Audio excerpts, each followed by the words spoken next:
You're listening to the Huddle Up Podcast with Chad Jensen and Zack Kelberman.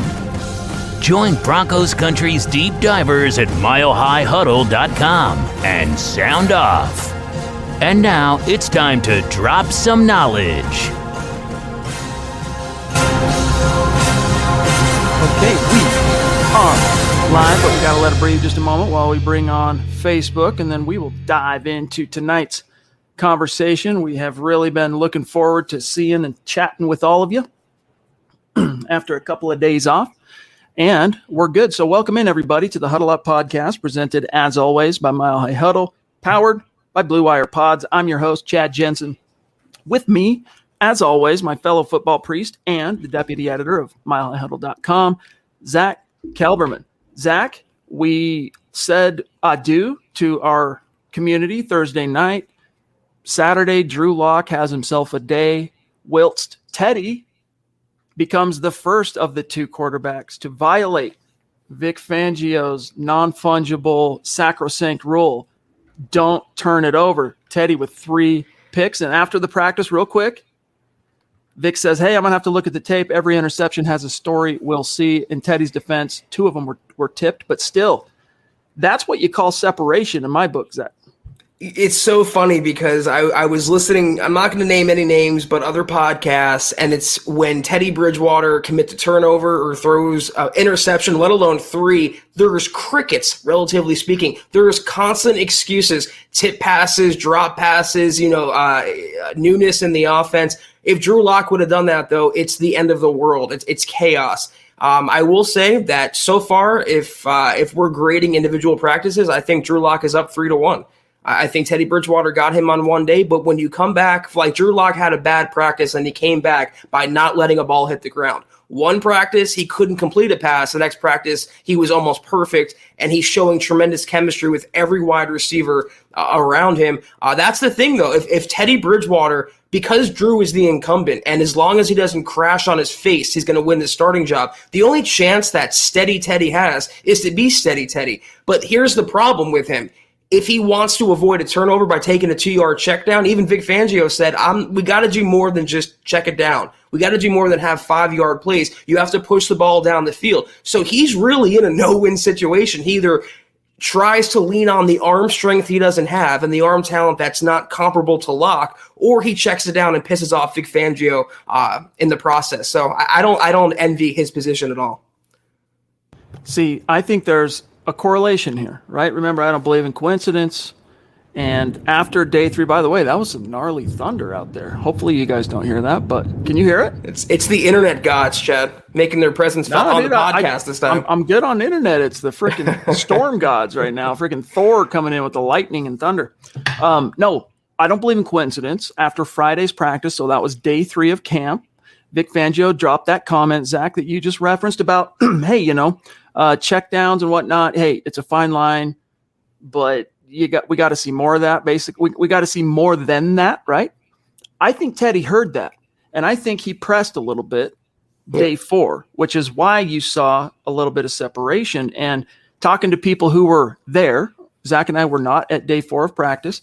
Talking to people who were, it was one of those scenarios, Zach. Unlike, say, think back to the Miami game last year, when we would talk about it often on this podcast, where Drew kind of had the penchant for got to get that mistake out of your system early and then get back to business, right? Interception on the first freaking possession, and then he would calm down and get back to things.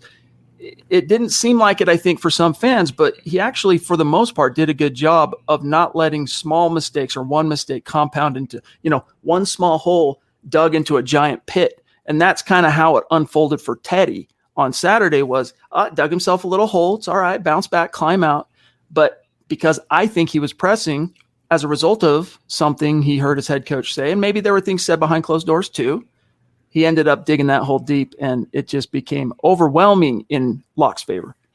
Because he's trying to be something he's not, which is a downfield passer, trying to, again, use the arm talent he doesn't have, Chad. It's the same thing as making Drew Locke a game manager or making him check it down to 5 yards, not taking advantage of his arm strength.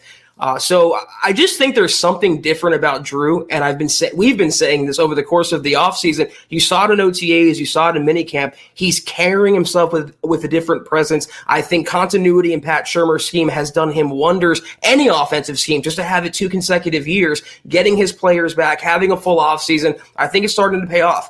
But I want to put one condition out there because I want to be fair here. Don't say he won the job yet. Don't say he's running away with anything. Don't judge it based on these practices. If your scorecard, even though I don't really keep one, matches mine 3-1 Locke, it doesn't mean anything. We have to wait for preseason to get here because Teddy Bridgewater still could turn it around. And Drew Locke could still flounder like he did in one practice. So don't jump to conclusions. Just be happy that on each separate day, at least one Broncos quarterback looked good. There's no day, Chad, so far in training camp where the defense dominated both. Either one or the other got up on what should be a top defense in the entire league. So I think it's encouraging overall, but especially if you're a Locke supporter because you want him to do well, the Broncos want him to do well, and that would mean the best for the Broncos' future prospects. Indeed. Tonight we're going to, talk about, because today was an off day, right? They had 4 practices. And then they're using today not only as rest for players, but it's an opportunity for the coaches to really study the film, get in a room, talk about what they're seeing, right? Seeing if there is any separation at these key positions and move forward. Now, starting this week, tomorrow, Monday, the pads go on. Well, shells go on. So you're going to start seeing popping. In training camp, they don't want you tackling to the ground, but you're going to see collisions, not hardcore John Lynch, laying a hit type things, right? Not Kareem Jackson on DeAndre Hopkins type hits, but pops, and in certain scenarios, sometimes a guy will go down when he gets hit like that, but that's when we're going to start seeing even more of the separation. And the guys that we're going to talk about tonight, Zach, who have shown themselves to be risers, if they're for real or not, if they can sustain that now that the intensity is going to be going up a couple notches. And guys, we do see what your comments in the chat, your concern for Buona Beast, for John. Guys, we do know and understand what he's going through right now to a point.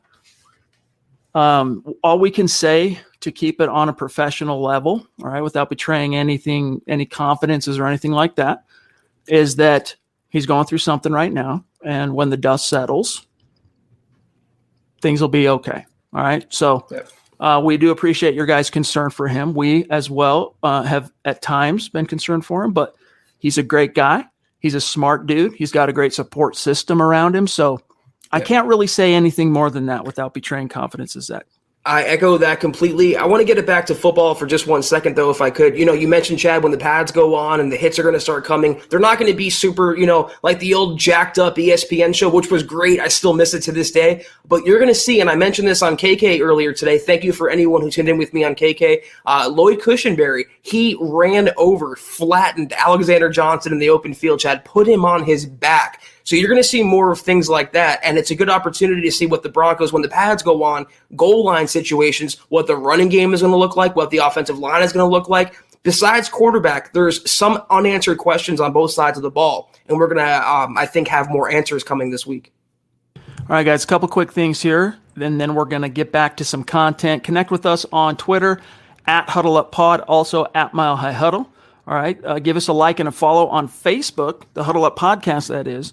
You can navigate on your browser, facebook.com/MileHighHuddlePod, or just open up the app on your phone, search Huddle Up Podcast, like, follow. In so doing, not only are you giving us your support on Facebook, but it also enters you into our randomly selected drawing for some swag, right? It raffles you in. As long as you're both liking and following the page, you're in on that each and every week. Also, guys, kindly consider becoming a supporter of Mile High Huddle on Facebook. In so doing, you get access to our premium VIP podcast, including Kelberman's Corner every Sunday at noon, including the Trickle Zone every Saturday at noon Mountain Time, and Broncos Book Club, 2 p.m. Saturdays Mountain Time. It's another way to help us keep the lights on. It's $5 a month, gets you access to some stuff. And then here within the next week, we're going to be unveiling our YouTube membership. And some of these things are going to tie together, but there are a few things we're going to keep specific to the Facebook clan. So if you want access to that, go become a supporter.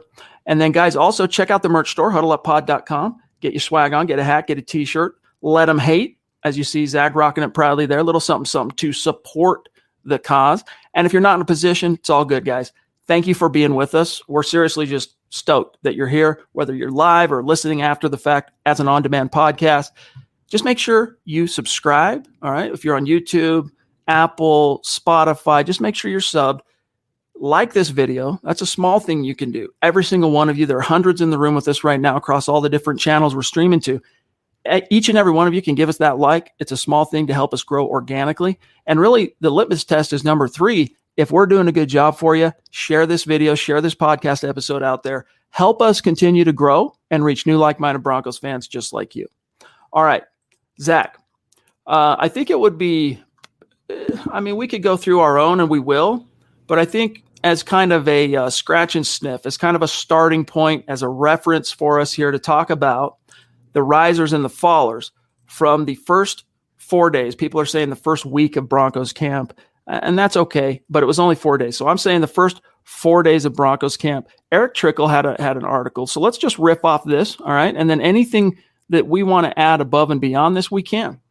One of the surprises, and I know you talked about Trinity Benson today, Zach, on Kelberman's Corner, of camp so far has been Trinity Benson. Not the second year, but the first year, because he spent, his whole rookie year basically on the practice squad, so he didn't get an accrued season. So technically, he's a first-year player. But Zach, Vic Fangio gave us a little preview before training camp started saying that, hey, who's someone that could be a threat that we're not seeing right now? And he said, Trinity Benson, watch, you're going to see this dude is a viable threat for the roster. So far, dude, he has been as advertised.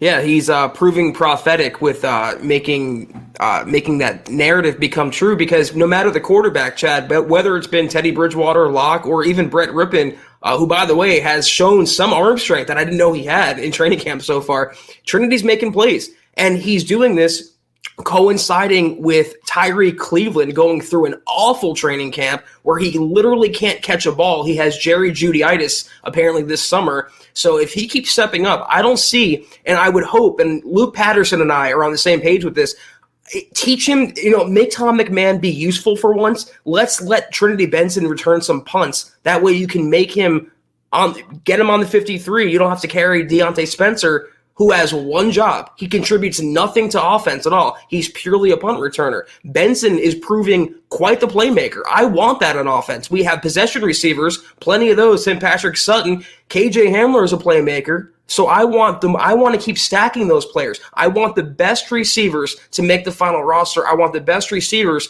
to play with these quarterbacks. And so far, like he writes right there, his stock, Benson's, is definitely up. All right, I'm going to grab a super chat or two here, but the chat hot and heavy tonight, so I'm going to have to do this the old-fashioned way a few times this evening, and it's all good. We'll come back to Eric's article, but let's grab Max real quick here. Thank you for the super chat from across the pond in Great Britain. He says, hey, what do you guys think about sending Drew Locke, to Indy? 50-50 rep share is affecting Teddy's progress, so it makes sense for all parties involved, in my opinion. Pardon me, in my opinion. I would definitely send Teddy well before I would send Drew in that scenario. But you know what? It's definitely an opportunity because, in case you guys missed it, Carson Wentz, some kind of a mysterious foot injury that's going to keep him out for a minute, right? All eyes are now on Jacob Eason, who is completely untested, completely unproven, rookie last year. That's what they've got to work with. So, Zach, suddenly the Colts went from having a veteran like Phil Rivers to, decent young guy that's got a little experience to now suddenly nothing. I kind of feel like the Colts are cursed at that position. You had Andrew Luck, who retired in his prime. Phillip Rivers retired after a pretty decent season. Now they traded for Carson Wentz, and, Carson Wentz is going to Carson Wentz. He's constantly hurt. And, some Broncos fans earlier this offseason wanted Carson Wentz in Denver. This is why they were smart not to make that trade. But Max, I understand you're kind of trollish, but let me pose one question at you. Hypothetically, why would you trade your starting quarterback, your incumbent? Because more than likely, if he keeps on his current pace, Locke will be under center week 1 against the Giants. So you say it makes sense for all involved. Maybe for Indy, if they want another young quarterback, even though Chad said they have Jacob Eason, they just signed Brett Hundley. But from the Broncos' point of view, it makes no sense at all. Locke is likely going to win this job. Why would you cut your cashews off if you don't have to? Exactly. Robert, what's up, dude? Thank you for the super chat. Appreciate you, my friend. You have become very consistent, working your way officially toward true superstar status here at MHH. He says, happy Colorado Day, Broncos country, 145th birthday of the Centennial State. Very true. Yes, absolutely. One of the great states of the union, of course. Appreciate your support, my friend. Thank you, Robert.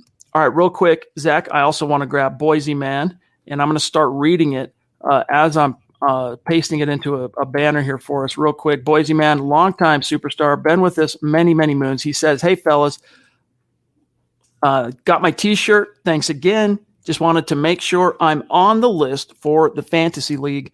I'm good for it being a paid league as well. All right, that's good to hear. That's good to hear, my friend. By the way, Boise Man, send us that selfie, dude, with the gear. We'll put it on our Instagram, flex you out. And if you are one of those that is, you want your anonymity on social media, you don't want to put your face out, neck down, my dog. Let's see it. Let's see the swag. It's all good. Thank you, Boise Man. Yeah, you're in though, and this is another call. It's August 1st now. Probably we're definitely gonna do an MHH Fantasy League, more than likely at the end of the month or early September. More than likely a paid league. So again, guys, if anyone wants in, let me know in the chat, and we'll get your name down. All right, a couple more, and then we'll climb back in because we've had some very patient and generous superstars. We want to hear what they have to say here. Anthony, thank you for your super chat, my friend. Make sure you connect with us on Twitter, because this is not, pardon me, the first time I've seen a super chat from you either on Huddle Up or one of the other pods. And so I've tried to find you on Twitter to tag you after each show as a thank you, but I can't find you. So if you're on Twitter, connect with us. That goes for each and every one of our super chat superstars. But thank you, buddy. He says, Drew Locke is my quarterback. I need that Let 'em Hate shirt. Go Broncos. Hey, we'll slap the link in the chat. It's there. You don't got to wait. HuddleUpPod.com. HuddleUpPod.com. Go get it, my friend. It's there. It's comfortable. Right. I give it my seal of approval. Let 'em hate, baby. Two more, and then back to Eric, and then we'll come back to the chat, of course. We got to grab one of our Mount Rushmore superstars here checking in. Drew, what's going on, my friend? Love you. Appreciate you. Thank you for that generosity. He says, let him hate. Locke needs to start. I like Teddy, but he simply can't make all the throws that Locke can. And it's true. There's so many attributes Teddy possesses that are attractive, that you covet as an NFL team, from the leadership to the football smarts to, to his, that trickles down into being a good game manager. His mechanics are sound. All that stuff is there, but the oomph isn't there. Where's the oomph, right? Where's the wow moments? That's not his bag. And it's like, I don't know who first said this. I think it might have been PFF, Pro Football Focus, but I've been hearing it incessantly of late. If the Broncos could Voltron together Drew Locke and Teddy Bridgewater into one quarterback, they'd really have something. Very, very true, Zach. But in that is a lesson for Drew. Hey, you've got the physical stuff that the teams covet. In fact, George Payton said he's got all the tools you look for. So if you want to win this thing, figure out how to convert those tools that are phenomenal into being a better game manager, and you're going to win the job.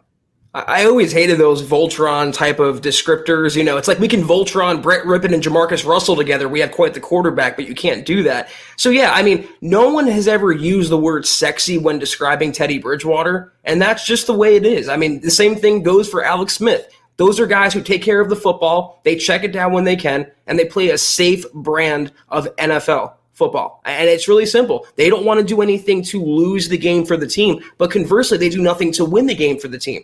And I think George Payton, Vic Fangio want the guy under center, Drew Locke in this case, who can do something with his arm to win the Broncos the game. Look at the Chargers game last year. KJ Hamler, game-winning touchdown. That last drive was all Drew Locke. Teddy Bridgewater couldn't have made those throws. D-Dub from across the beautiful Pacific in paradise in Hawaii, showing that generosity that he so often does. Thank you so much, Dale. We love you, buddy. We appreciate you so much. Thank you, Dale. Says some love from the islands. Hope I can make it back in. Well, hold on. Hope I can make it back in before the season's over. Is probably what he's trying to say. To Chad, Zach, and hope I can make it back. I don't know, Zach. You might have to help me on that one. But then he says to Chad, Zach, and Mile High Faithful, looking forward to the continued progress of the Broncos. I feel like we have some real warriors on this roster. Can't wait. God bless, and go Broncos. Seriously, man, you bring tears to my eyes almost. Appreciate you, bro. If I sat and dwelled on it, it probably would. That generosity and support allows us to keep bringing this content. So thank you, Dale. Dale, I don't know if you can, but we would love if you can make it to the Mile High Huddle meetup in week 3 against the Jets. I would just want to just personally thank you and everybody else out there as well. If you can make it, Chad and I, one of the purposes of doing this is to thank you guys in person for all that you do, and Dale definitely included here. And the Broncos, when it comes to their roster, it's not just you or I talking about it anymore. They're getting national love. James Palmer from NFL Network had a report today where even he mentioned how deep this roster is, and if things break a certain way, and I'll hold firm to this, there is no reason, quarterback included, they can't reach double-digit wins. There's no reason they can't make it to the playoffs with this roster. They are warriors, and there's such a deep squad this year. I'm so excited. Amen. So, Dale, if you can, I understand coming from Hawaii, that's a big ask. Kiaka, hey, he's coming from Hawaii for what it's worth, but I know you got responsibilities, and everyone's life is structured and set up different. So if it's not in the cards, we most definitely understand. But man, would it be cool to shake your hand in person? We've met on like this type of deal, like a Zoom type thing, but it would be cool to meet you in person, buddy. So thank you. Last one, Andrew Morrow. Appreciate you, bro. Hashtag Team Broncos being better than hashtag Locke and Bridgewater. Yeah, it's all about the name on the front, right? It's all about the name on the front. Put about 7 more of those greater than signs, because it's the truth. And like Chad and I have been holding firm ever since he landed in Denver the night before the draft. If Bridgewater does win this job, we'll be on here every night supporting Bridgewater, because him and I, Chad and I, want the best for the Broncos. So it's really as simple as that. Let's root for the Broncos, and let's not root for Team Teddy versus Team Drew. I am so over that from the old Paxton Lynch, Trevor Siemian days. We are so far past that.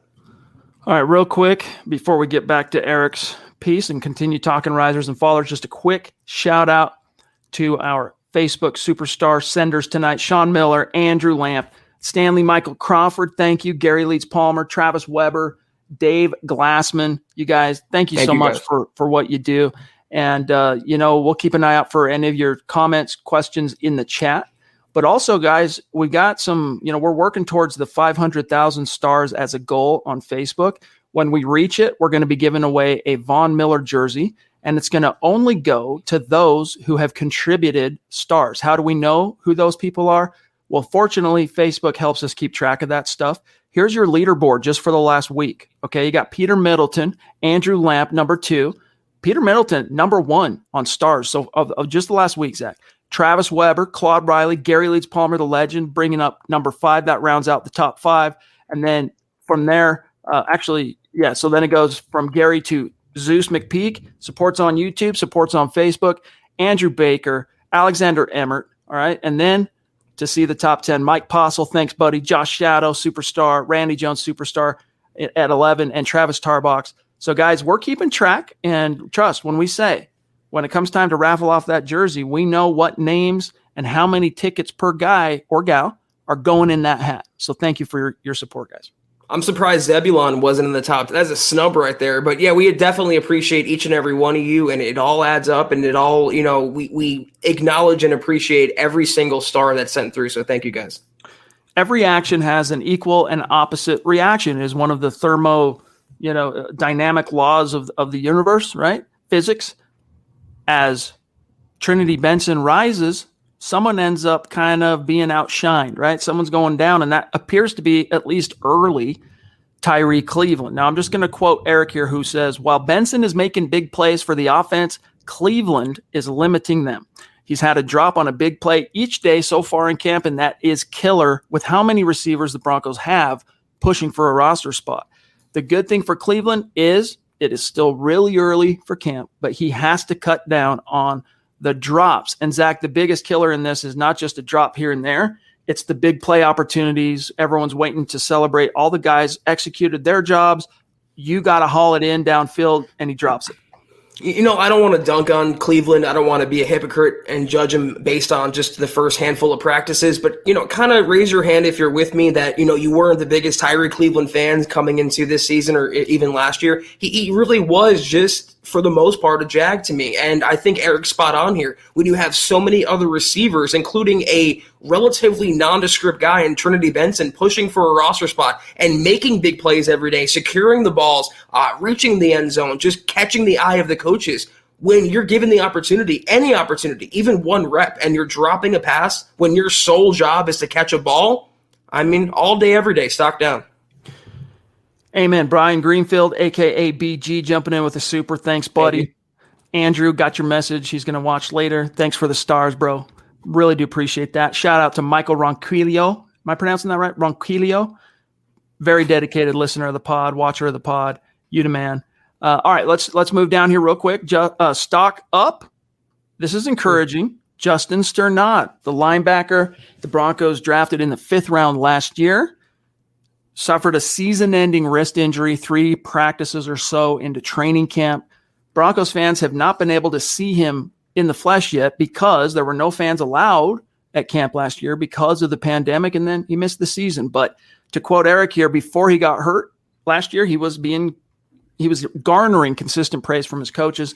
And so far, it's a similar program. Zach, he is on day 1, for example, it was mentioned multiple times how he was flying all over the field and making what would be big plays for the defense in a game setting. And Zach, what makes this all the more crucial is, the Broncos have a solid, if unspectacular, starting off-ball linebacker duo in Alexander Johnson and Josie Jewell. They're 2 young guys. Recent draft picks include, of course, Sternott, who is a day 2 type caliber guy that dropped because of an injury, and Baron Browning. And Browning hasn't been able to see the field. Vic Fangio can offer nothing in terms of when will Browning be back on the field. So it's good that they have at least one of their young guys, not only on the field, staying healthy, Zach, but playing some ball. Yeah, context is important, though, so I want to point out that Josie Jewell has a little bit of a groin going on, so that's why you're seeing Sternott get more first-team reps, and obviously, like you mentioned, Baron Browning being on PUP, that's the next man up is Sternott, but I'm happy he's making the plays. Unlike Tyree Cleveland, with the opportunities and catching the eye of his coaches, and this is all we wanted for him. None of us really expected Sternott to be an all-star or Pro Bowler this year, but if he can be a contributor off the bench, if he can come into a game late in the 4th quarter and lock down a tight end or lock down a running back, I'll be happy with that. So keep it up, Justin. All right, let me grab here. Tyler on Twitter, what's up, buddy? He says, feeling like things are falling into place so far with the let them hate hashtag. So far, so good. I mean, that's the thing is like, look, you guys, each of our shows last week, we had from training camp, from Wednesday and Thursday, for example, we had Luke Patterson on. Luke has been our eyes and ears on training camp daily, right? He didn't view, for example, day 3, which was Friday, as a win for Drew Locke. He categorized that one as a win for Teddy. And I respect and I trust what Luke tells me. But everyone's got an opinion. It's like, beauty being in the eye of the beholder. And Zach, as many on-site media who said Teddy was the winner of that day, there were just as many, if not more, who gave it to Drew.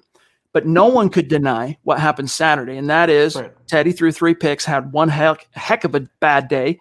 And Drew didn't just have a solid day while Teddy struggled. Like, he had a good day. Like, he did very, very well. It's a small sliver of separation, and the only way to increase it, Zach, is for Drew to sustain that level of play over time. And so far, he's been relatively consistent. Now, I say relatively, Zach, because some of the bad habits, they haven't been 100% worked out of his game, but he's showing steady signs of progress in that regard, and he hasn't thrown a pick yet. Yeah, I definitely agree with you, based on the premise of what you're saying there. And Again, I don't believe in grading practices or keeping a scorecard in training camp. That does nothing because preseason games will determine this quarterback competition. But it was a push based on your belief, based on what camp you're in as to who won the first couple practices. But it's undeniable that Drew Locke won Saturday's practice, Chad. And again, even if Teddy Bridgewater did not implode, Locke made enough plays on his own that would cause that separation. And you're right. It's all he has to do is keep up that type of performance. It doesn't have to be where it doesn't let a ball hit the ground in a practice. That's unrealistic to be sustained. But just be the quarterback where you can make a play on offense on the strength of his shoulder and not be hampered by that same shoulder on a quarterback. And that would be Teddy Bridgewater. Andrew Mason, who is a guy that's there every day, whose analysis I definitely trust. He's been in the market a long, long time. He's a guy that tracks stats, even at training camp. And he said that only 3 of Drew's 15 passes in 7-on-7 hit the ground. So not only no picks, but this dude was very efficient. So that'd be 12 for 15, right? That'd be a dang good day You call it a first half. That'd be a good first half at the office. Stu Meat, thank you for the super sticker, my friend. We appreciate you. Get a Twitter account. Connect with us. We'll keep the convo going over there as well. Doug Henninger, what's going on, my friend? Great to see you. Thank you for the support. Glad to see Locke bounce back, but I'll hold my judgment for when pads get put on and when the preseason games come around. Gotta love McTelvin Ajim making plays. And Zach, as you reply to Doug, I'm going to go ahead and pull up what Eric had to say about Ajim because we heard it from Luke and we've heard it from many others too. This dude has been playing well. I keep hearing thunder. I can't tell if it's me or you. I think it's you, but it's making me think it's me, but it's definitely intense. It's apocalyptic thunder, I'm telling you. I'm like, are the balls coming down? I'm pretty sure it's Zeus from up in Mount Rushmore, Chad, descending on us today. I think Eric and I are sharing a brain through the first week of training camp because, again, anyone who watched KK today, we pretty much have the same players here. Among the standouts, though, I think Ajim on defense caught Fangio's eye the most. I mean, he went out of his way to detail the biggest jump from year one to year two, and it's like a transformative growth only in a year. And he's had that by having a full offseason of reps, by having continuity, being in the scheme for another year, and getting the playing time. Getting some reps with Mike Purcell out. Now he has an injury he's dealing with, so for about a week, and that gives Ajim more playing time. But I'm excited, Chad. I really am. The more bodies on this defensive line, the better, because you think about it, he's your current backup. He is the guy behind Mike Purcell, the highest-rated run defender in 2019. He's among the guys with Shelby Harris, Draymond Jones, Deshaun Williams. This D-line is loaded, and Ajim so far, the cream always rises, and he's definitely rising. And what's cool about it is not only that he's an original round pick, you want to see your draft picks do well. Fangio is clearly a little bit surprised. Like he's exceeding Fangio's expectations, and that's nothing but a good thing. On the same topic here, let me come back up, and we jumped from Justin Sternott up, stock down KJ Hamler as a returner. Okay, this is a qualifier here from Eric because Hamler has been electric as a receiver, but as a punt returner, he's had a difficult time, and let's just say inconsistent, fielding punts cleanly. So, Hamler, it's to me, Zach, it's nothing to really write home about. In a perfect world, you probably don't want him. If he's going to be a key part of your offense, you probably don't want him returning punts and kicks anyway, even though he's good at it when he fields the punt, if he can secure it. But still, hey, man, if you're going to throw your hat in the ring as a potential returner, field those punts, my dog. It's definitely me, by the way. Now it's thundering by me as well and lightning and everything, so we definitely pissed off the weather gods tonight. Again, no, I'm not tripping too much on Hamler as a returner if you intend on keeping Deontay Spencer for that sole job. If not, you can cross-train Hamler. You have Cleveland. You have Trinity Benson, who we named already. But that's not Hamler's sole job. Hamler has two jobs as far as I'm concerned, Chad. Number one is catch passes, and number two is stay healthy. If he can do those things, he has way more value, infinitely more value than he would on special teams. So that's where I'll disagree with Eric just a little bit. Hey, guys, let me know if it was just me because Zach broke up there. The tail end of what he was saying there. The Thunder Lords might be trying to interfere with our program here tonight. I need an arc, I think. Anyway, let's grab Zach, a.k.a. Burn the Guitarist. What's going on, my friend? Bonafide superstar. We've had him on the show. He says, it's been fun. I've been having fun watching camp. As for the quarterbacks, well, to quote a very angry Arizona Cardinals coach, they are who we thought they were. R.I.P. Yeah. If you want to crown them, crown them. Yeah, that's just, you got to throw that one up there with Herm. You got to throw that one up there with Singletary. Mike Leach. I'm a man. I'm 40. Yeah, Mike Leach, of course, playoffs, Jim Morris Sr., etc. But yeah, glad to hear that, Zach. We've been enjoying it too. Playoffs? We got to talk about Kush. And here's a guy who, in particular, stock way up, but the telltale is going to come when the pads go on. He laid what has been probably the biggest, most notorious block of the first 4 days when he laid out Alexander Johnson. I think it was a screen, if I'm not mistaken. Cool. He's been every bit the physical force at center that he wasn't last year, right? He's inverted that, and that's what these coaches wanted to see. It seems like, Zach, that the shot across the bow they sent by drafting Quinn Miners in round 3 and saying all publicly, we're going to cross train him at center. We're going to see how that shakes out. He took that as the proper motivation that the team hoped he probably would. But again, let's see him parlay that next week when the pads go on. And that's when you're really going to see these guys. Hey, are they for real? Are they pretenders? Or are they legit risers? Cushenberry, if you think about him as a blocker, he had deficiencies last year. I'm not going to deny that. He was up and down. But I think one of the bigger reasons why he was down was his conditioning. He needed to put on some more mass, put on some more weight, and have a year in an NFL conditioning program. He lost that luxury last year as a rookie, and he's snapping to an uneven quarterback situation. It was a whole thing in flux for the Broncos. Now, though, a year removed from that, again, like Drew Locke having continuity in one system and given those offseason reps to build his muscle up, he's looking like a different player. And I quickly, as I did on KK earlier today, I want to take a victory lap because I was like the only one who thought when they drafted Quinn Miners that he wasn't a shoo-in for center, that they like Lloyd Cushenberry, the incumbent, a little more than Broncos country thinks, and they have two guard situations. I love Dalton Risner, don't get me wrong, but he was also uneven last year, and no one talks about that. Everyone talks about Cushenberry or the right tackle. You also have Glasgow at right guard. I think he'll do well, but I think he might be entering the last year of his contract. He's also injury prone, at least last year he was. So you want Miners for the guard spots. And if you don't believe us, believe Andrew Mason, who covers a team for many years now. He said it's Cush's job. Case closed. The center job is Lloyd Cushenberry's, as it should be. Fangio said, is it a competition, Miners, Cush? He goes, no, not right now. Miners has to prove that it even should be a competition. So for now, though, he's handling his business. He's taking care of what he needs to. Zeus, hey, he is Zeus. He's sending his messages through the sky and through the internet. Love you, buddy. Thank you for the support, as always. Thank you, Stu. Always good to see you, man. Here's one from Andrew on the Book of Faces. He says, we've all seen this before. Locke has one good game or practice. Everyone's ready to crown him. If you want to crown him, crown him. A franchise QB for the century. And then he goes out the next 3 games, practices, falls flat on his face. How many more times are you guys really going to do this? Yeah, look, what did we say, Andrew? You must not be a regular listener of the show. Going into this, our expectations and what we advise fans relative to Locke was don't expect him to come in and be like this steady, consistent, dominating, dynamic quarterback. He's going to have his peaks, and then there will be a valley and peak. But you want to stack more peaks than you do valleys, right? So far, he hasn't really had valleys. It's been kind of like this with a spike.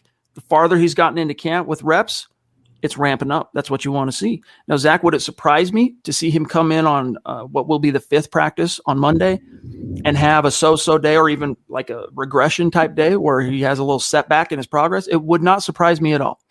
But Andrew, if you've interpreted anything we have said on this show tonight as crowning Drew Locke a franchise QB for the century, then my dog, you need to check your meds, okay?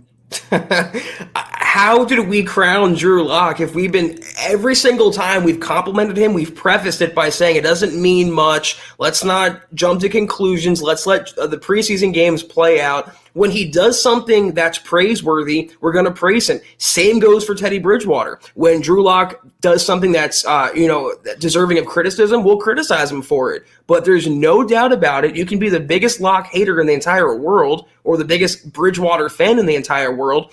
Saturday's practice was won by Drew Locke. It was no question. It wasn't close. It was one practice, but we have to give him praise for that one practice. That's not unrealistic. That's not, bias. Is complimenting the Broncos' incumbent starting quarterback for having a good training camp practice with the posture and with the condition that it doesn't mean a lot in the grand scheme of things. Let's let preseason play out this month and go from there. Is that easier, Andrew, for you? This week, the pads go on, so we have that to look forward to. The following week is the trip to Minnesota to do the joint practice sessions and then the first preseason game. So it'll be fun to see. Travis, he says, so far, Locke is outdoing Teddy, so he is earning it. It's not like we got much of a choice. And then he goes on to say, United in Orange. What happened to that? I'm so tired of everyone crying about Locke. He is winning it so far over Teddy. We still got preseason to go. saddle up and ride or die. Go Broncos, mile high salute. Well said, dude. Well said, my friend. Some reason and logic and rationale. And the most pertinent words he used there was so far. So far, you can make the case, if you want to grade the practices on an individual basis, that Locke is ahead of Teddy Bridgewater, and as he should. He's the incumbent. He has an extra year with Pat Shurmur, and he should be progressing at this rate. We're not crowning Drew Locke. This is what he should be doing. But Teddy Bridgewater throwing 3 picks is not what he should be doing. So it kind of works both ways. Most definitely. All right, let's Dave here on Facebook, superstar, super supporter as well. Absolutely. Dear football gods, may the quarterback that will lead Denver to the most wins please win the job. And that's what something Fangio said Friday, because he was I haven't seen, this was after Friday's practice, so the third practice. This was before Teddy's 3-pick day and Drew's big day. And he was asked, or basically he said, I've seen, they've both been pretty consistent. I haven't seen any separation yet. And I can't remember who asked it, but one of the media in attendance was a little frustrated by that comment because he didn't necessarily get the information he was hoping for. So he said, well, let's say it's like this all the way through. How are you going to be able to make a decision? Like, what's going to dictate which guy wins? And Vic just said, look, if it comes to that, when the time comes, I'm going to pick the quarterback that I think gives us the best chance to win. So a lot of rows left to Hozak, though, before Vic is tasked with that decision. Yeah, and to Dave's point here, I don't care if it's Locke, Bridgewater, Brett Rippon, if they bring back Case Cookus. I don't really care who the Broncos starter is. If they're the best man for the job, they should be in position to have that job. And until they're not, we're going to support them as the starting quarterback of the Broncos franchise. 1 second, Chad.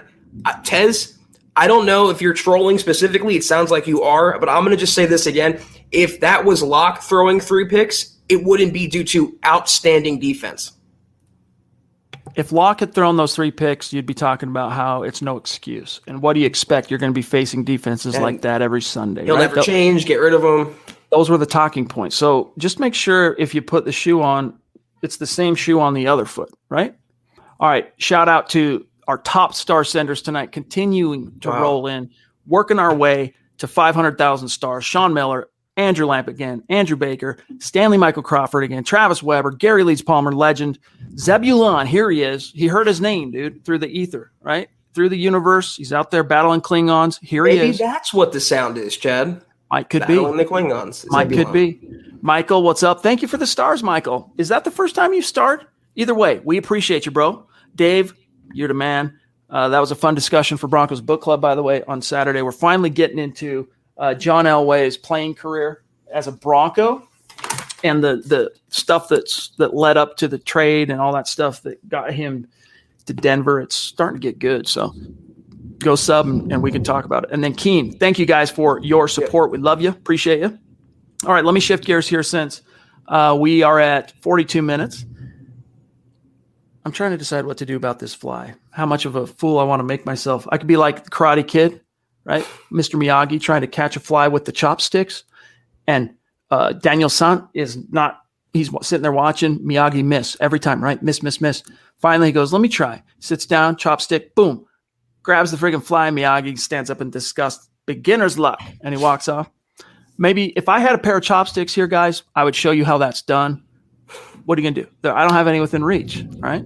All right, back to Eric real quick here, Zach. And then, we only got we got about 15, 20 left. Let's grab, here it is. Okay, so we talked about Cush, Quinn Miners. Here's what Eric says, relative, rationale why Quinn is down. While there was meant to be a battle at center, there isn't one.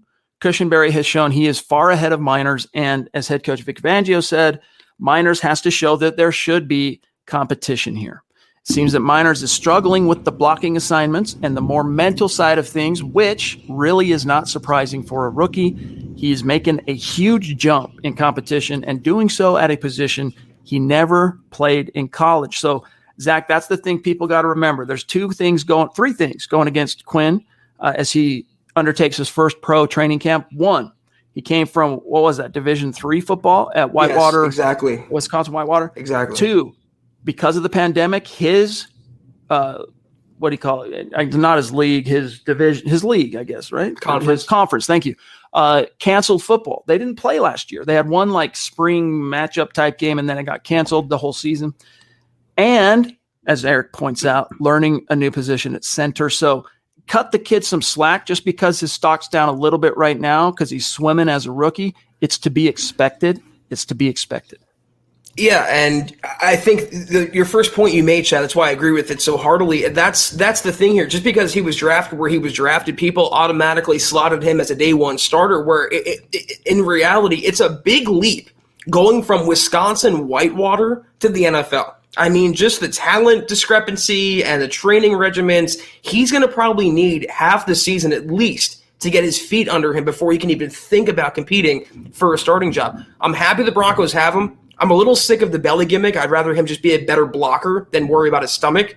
But for right now, the incumbents deserve to start, and that's why center, it's not a competition anymore. That is Cushenberry's job, period. By the way, Jeremy, hope you get that figured out, my friend. He says his freaking asthma's acting up, so hopefully he's at the ER. You can get that figured out. What do they call that? My brother has that, the spray stuff, inhaler. I forget the name of the medication, but maybe you need some of that. You probably already know all that stuff, but this is not medical advice. I'm wondering if I don't know. Hope you get it figured out though, my friend. Get better, Jeremy. Cortland Sutton, stock down. Before you go grabbing and clutching at your pearls, let's hear what Eric said. Quote, "This shouldn't be shocking with Sutton working back from the serious ACL injury he suffered almost a year ago. He has started off slow by design and has not looked like his usual self out there. On day 4, he did have a deep touchdown catch, so hopefully he can take that and start climbing. First 3 days were slow for Sutton, but again, that is not surprising with him coming back from injury and no cause for alarm."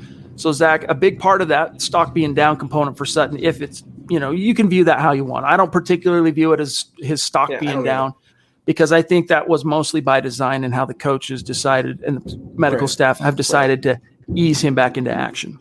Yeah, they have no need to toss him in there from day one full bore when you have Jerry Jeudy lighting it up and Tim Patrick lighting it up and KJ Hamler lighting it up. And by the way, you still have some guy named Noah Fant on offense as well. So they have the luxury. It's a good thing the Broncos can hold Sutton back a little, and they're not worried at all, which is the good thing. No setbacks, no aggravations. They're not worried at all for week 1. I don't agree here. It's stock down. If anything, it's stock neutral. And even that might be a bone to pick. It's not his fault. He's coming back from that. And like you said, Chad, this was all pre-planned. I don't think for a second they wanted him 100%, playing a full complement of snaps from day 1 of training camp. Sean Miller, we're going to grab you here next. But first, we got Mike to say everyone is ready to crown him a franchise QB for the century. If you said 10%, it would be a big exaggeration. Everyone. Yeah, that's why, when it comes to life in general, but also when you make yourself a semi-public figure, whether you're a journalist, a blogger, podcaster, whatever, you want to stray as best you can away from using absolutes. Everybody literally means everybody, right? So nevertheless, it's hyperbole. Sean, what's up? What's up, guys? Good to be listening tonight. And my question is, did we have injuries at safety, or did we just not have very much depth, or why did we get so many safeties recently? Zach, go ahead and break it down. Well, I got to pull this up. I wrote the article. I wanted to mention this, so thank you for the comment there. The Broncos signed their second defensive back in as many, about a week or so. They signed some guy, and I had to spell check his name. His name is Rogesterman Ferris. He's I guess he would be a first-year cornerback out of Hawaii. He was a 2-time honorable mention conference player at Hawaii. I mean, he has some big plays there, 25 pass deflections, 4 interceptions over 49 games. He can play safety or zone cornerback. But to answer the question more specifically, they have who they need at safety. They have Jamar Johnson. The problem is, though, I think he's on the CV list, if I'm not mistaken, right, Chad? With Kerry Vincent as well. So that's the problem, is you want Johnson to take hold of that number 3 job, or maybe even push to start opposite Justin Simmons, but he's on that list right now. You have Caden Stearns, and I have to pull it up, the former Chiefs defensive back they signed as well a few days ago. So they're bringing bodies in the building, but these are camp guys. When the final rosters pare down, Chad, at safety, it's Simmons, Jackson, Stearns, and Jamar Johnson. Yep, and Kerry Vincent Jr., the rookie 7th-round corner out of LSU, pretty sure he came off the CV list today, so that's good news. He can return to the team. Patrick Surtain, stock up. The takeaway here, gang, Patrick Surtain as advertised. All right, this dude is the real deal. At least that's the initial impression, seeing this dude already carved out a role on defense, going to be used, quote, as Eric calls it, in a star role on defense, which simply means he's going to be used as a matchup weapon in the secondary, moved around. Translation, as I speculated many times leading into camp, don't be surprised if Patrick Surtain is used as Vic Fangio's neutralizing weapon against big athletic pass-catching tight ends this year, because he's basically going to be a matchup, instead of a matchup safety, he's a matchup corner. You move him where you need him to go. He's not Talib or Champ Bailey locking down one side of the field, although he'll work into that. He'll eventually, depending on what happens with Kyle Fuller in the future, depending on Ronald Darby and all that, that is what his future holds for him. But for now, because the Broncos have depth there, Zach, he's going to be used as a weapon to really move around the field. It's going to be cool to see. You know how like some colleges have the designation for offensive weapon? Well, Surtain's going to be a defensive weapon for Denver this year, a chess piece playing all over the formation. And, his laudables are very well known, and we don't have to go too much into it. He's going to be a great player and a great pro. But the one thing that's consistent, whether it's been Von Miller or Tim Patrick or Kyle Fuller, Bryce Callahan, Vic Fangio, is that he's so ahead of the curve as a rookie player. He's so mature beyond his years. It doesn't seem like a first-year guy just getting his feet wet. It seems like a guy who's been doing this and doing it at a high level for many years. So just because the Broncos have so much depth at that position, you might not see statistically a huge impact from Surtain, but maybe from 2022 going forward, he has perennial all-pro talent. He's that good. Eric has Mike Purcell on the down list, and it's mainly just because he's hurt, right? He got banged up, and that was one of my biggest concerns for Mike, because I loved seeing his story, kind of being a journeyman around the NFL, cut all over the place, comes to Denver, similar to Shelby, where fights and claws his way onto the roster, and then just when his number gets called and he got his opportunity, he sees the day, gets paid last year, and then that freaking injury comes right after he gets paid. My biggest concern with him was, hey, he's safe on this roster so long as he stays healthy. And so I'm a little bit worried. It's nothing too concerning. I probably shouldn't even say worried. I'm concerned a little bit because now he's hurt, and he's got one of those contracts. We could look it up, but he's got one of those contracts that could make him, tempting for a team if they needed to create cap space. I don't think it's anywhere close to that at this point, but you just want to see him get healthy, Zach. Yeah, I mean, he was such a dominant player when he was healthy, and the problem is, though, you can't make the club from the tub, and you can't contribute from the tub either. So he ended his last year with a significant injury, and he's starting this year with a nagging injury. We have to hope there's no aggravations. We have to hope there's no setbacks, because when he's in the game, on running downs at least, he's literally a difference maker, and the Broncos have utility and value for a player, even in a passing league. So, like you said, Chad, he's proven himself, but he has to stay healthy. Otherwise, it doesn't really matter. Andrew Baker, what's up, buddy? He says, haven't been this hyped for preseason games. Just praying the football guides shine on us, Lord. Shine on us. Lord knows we need it. If we blow this season with this amount of talent, it's going to be a big pill to swallow. Most definitely. Very talented. But here's the thing. If Drew Locke turns a corner, even a modest one, this team hasn't made in the shade this year. So, hey, George Payton says, I think you can win with, average-ish quarterback play if you got a good defense and a good run game and great pieces around. But, hey, that's the real missing component, Zach. To go from being a kind of a viable, competent threat on a game-in, game-out basis to being like a true threat for the playoffs, a team people fear. It's all about having that talent, which the Broncos do across the board, and the quarterback to bring it all together. Yeah, and Andrew, I'm right there with you. I am so excited for preseason and Broncos 2021 football to come back, but we have to kind of set our expectations and root them in reality. Don't expect this Denver offense to blow out Minnesota. If it doesn't happen, don't panic. I mean, it's still a process. You're going to see plays that don't result in first downs or yardage or scores. It's still a growth for this Denver offense with either quarterback. If you're going to pray, though, pray for no injuries. That's the number one thing from preseason. We want to see, an exciting offense, but it doesn't matter if they're hurt, as we saw last year. So I'm praying for everyone to stay healthy. Relo Takeover, what's going on, buddy? Good to see you back in the chat. Thank you for the super. He says, I can't wait. Next week, finally, I can watch football. I know, dude. I love it. It's like Christmas for adults, getting football back. Yeah, it's Christmas that's every week for like 6 months, so it's pretty great. Shout out to Leroy. What's up? In Philly, visiting my mom, says Leroy, and listening to you. Go Broncos, mile high salute. Right back at you, buddy. Thank you. Okay, let me see where we're at. 55 minutes. We got to get going here pretty soon, so let's grab Dennis. Thank you, Dennis. A legendary MHH Super Chat superstar on Mount Rushmore. What's up, brother?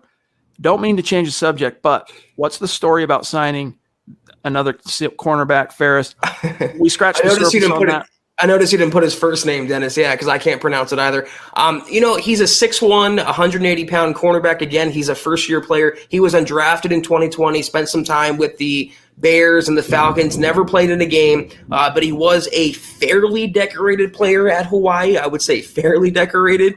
So it's a camp body because look at the players that are above him already. Even the types like Mac McCain, who caught Fangio's eye at cornerback, is standing out. I don't know what they saw in, again, Rojesterman Ferris, but I think he's just here to stay in the temporary.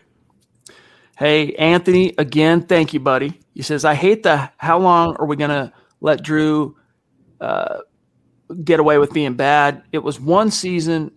We will never find our QB if we don't give them more than that. I don't think he was bad. All right, we've seen bad post Peyton, right? Post Super Bowl 50. Drew Locke had an alarming slump from weeks 7 through 11 with one brief reprieve in that comeback against the Chargers. But his first, you got to throw out the Pittsburgh game, got hurt, 2 possessions in. Tennessee game should have been a win. He played solid ball in that game. Should have been a win if not for the coaching, botching that down the stretch. And then, of course, Jerry Jeudy dropping a key third down in the 4-minute drill. The New England game played dang well, dropping dimes as his receivers across the board dropped. Off the top of my head, I remember it being at least 3 touchdowns. And then he goes into the slump. Then he comes out of it, and he beats the Dolphins. Then you got a kind of forgettable situation, regrettable, embarrassing situation for the league, frankly, week 12 with the whole Saints debacle. And then when he comes back from that, the team didn't have a lot of success, but he had raised his play. He had stabilized for the most part. So fans that act as if Drew Locke was just some categorical, just ugly quarterback, what an embarrassment. It's far from the truth. It's really far from the truth. I echo what you say here, Anthony. The kid needs time. He needs reps. Broncos have shown some patience. That was one of the big messages they sent to you, Anthony, to us, to everybody, when they chose to take Pat Surtain at pick 9, Zach. We believe in Drew Locke to a point. We hedge somewhat with Teddy, so we raise the floor by bringing in Teddy, but we believe in Drew Locke to a point where we're not going to go take Justin Fields. We could have. We didn't.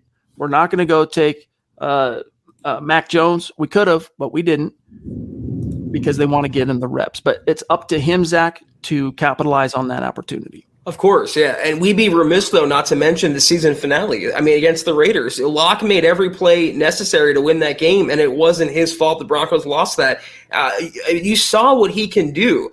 I mean, you saw in a limited opportunity as a rookie in 2019, he played 5 games. He won 4 of them, and he seemed to jibe with a young coach. And the Broncos inexplicably moved on from that young coach and saddled him with Pat Shurmur. It remains to be seen what he can do with Pat Shurmur, but I don't think last year was an accurate or, fair sample size considering the circumstances and the pandemic with the injuries, yada, yada, yada. And a lot of Broncos fans are making him out to be the worst quarterback to ever play for them. He's not even the worst quarterback since Peyton Manning.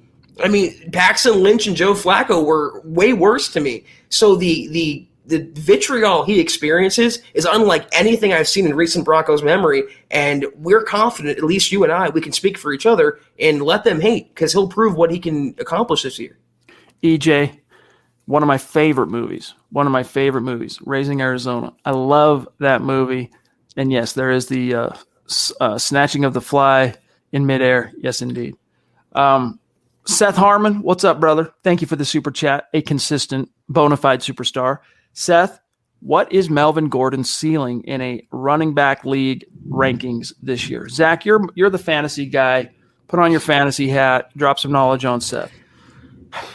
I mean, even in a best case scenario where Melvin Gordon is the locked in workhorse, I mean, at minimum, Javonte Williams is going to be a handcuff to Melvin Gordon. He's going to come in likely on short yardage downs, on goal line opportunities. I mean, there's a reason why Javonte is favored among all rookie running backs to lead the NFL in touchdowns. In total touchdowns, in fact. So his ceiling as a running back in the NFL for this season, Melvin Gordon, it's dependent on Melvin Gordon, how long he can hold off Javonte. He's not a top 5 guy, even though he's getting paid like one.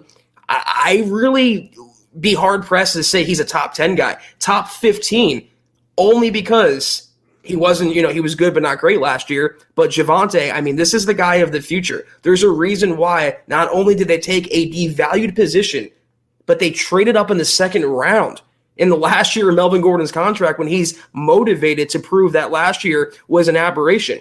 So I'm fading Melvin Gordon. I think Javonte is the future, and he's going to show that sooner and not later. All right. D-Dub with another extremely, extremely generous super chat that just blew all the hair off my head. Look, I mean, it's gone. Seriously, Dale, just very, very moving. Thank you, bro. Thank you. That's all we can say is I hope you know how much it means to us. You the man. He says, I made it back. Okay, I'm live with you, by the way. Yes, I will try to make the Jets game. Hoping to meet everyone that can make it. It's going to be so fun. We look forward to that, bro. Yeah, I'd love to shake your hand. I'm sure Chad would as well. And thank you, though. Seriously, in the interim, all we can do is thank you, and we're so appreciative for all that you do. All right, guys, one or two more, and we got to go. Here is Muhammad, legendary superstar, MHH resident male model, rocking the swag like a boss. Thanks, Appreciate the super sticker. I wish I could see what the emoji is, but acid hippo. Probably the acid. No, I don't know. I don't think Muhammad's an acid hippo type of guy. Either way, thanks, brother. Thank you so much. But guys, that's going to do it for tonight's episode of the Huddle Up Podcast. We will be back in the saddle tomorrow night, Monday, as things get rolling again at UC Health Training Center. We'll have a field report from Luke Patterson, who will be out there. We'll see what the skinny is as the pads go on. It's going to be really, really fun. See which one of these risers can parlay that early momentum into some real momentum as the intensity climbs. So everybody, I hope you have a great start to your week. Enjoy this training camp and enjoy what remains of your summers as well. And we'll see you tomorrow night. And we hope that the weather by you is better than the weather by us. Thank you guys for tuning in with us tonight. Chad, have a great rest of your night. Thank you for everyone tuning in with us. And we hope you have a great rest of your Sunday. As Chad said, the pads go on this week, training camp week 2, leading up to preseason. Football is back this month, leading up to the regular season next month. But in the meantime, guys, be sure to follow the Huddle Up Pod on Twitter at Huddle Up Pod. You can follow the main account on Twitter at Mile High Huddle. Be sure, guys, if you haven't already, to follow Chad Jensen on Twitter at Chad and Jensen. You can follow me at Kelberman NFL. If you haven't already, go to huddleuppod.com and you can get yourself a Let 'Em Hate shirt. You can get yourself a Huddle Up Pod hat, football pre-shirt. We have everything you need, and we appreciate each and every one for patronizing. Also, facebook.com/Mile High Huddle. Like the page, follow the page, and facebook.com/Mile High Huddle. Big blue button, become a supporter. $5 a month. You get exclusive and instantaneous access to Kelberman's Corner, Broncos Book Club, Trickle Zone, more to come. Thank each and every one of you for tuning in with those. But if you can't do that, We understand, we appreciate, we acknowledge it. Just take 5 seconds to do 3 things. Subscribe, like, and share each and every video you see on the MHH channel. Helps us grow and reach more people like you wouldn't believe. And we thank you from the bottom of our blue and orange hearts. Chad, we are off until tomorrow night. We'll be back in the saddle, 6 o'clock Mountain, 8 o'clock Eastern. Take care, guys. And as always, go Broncos.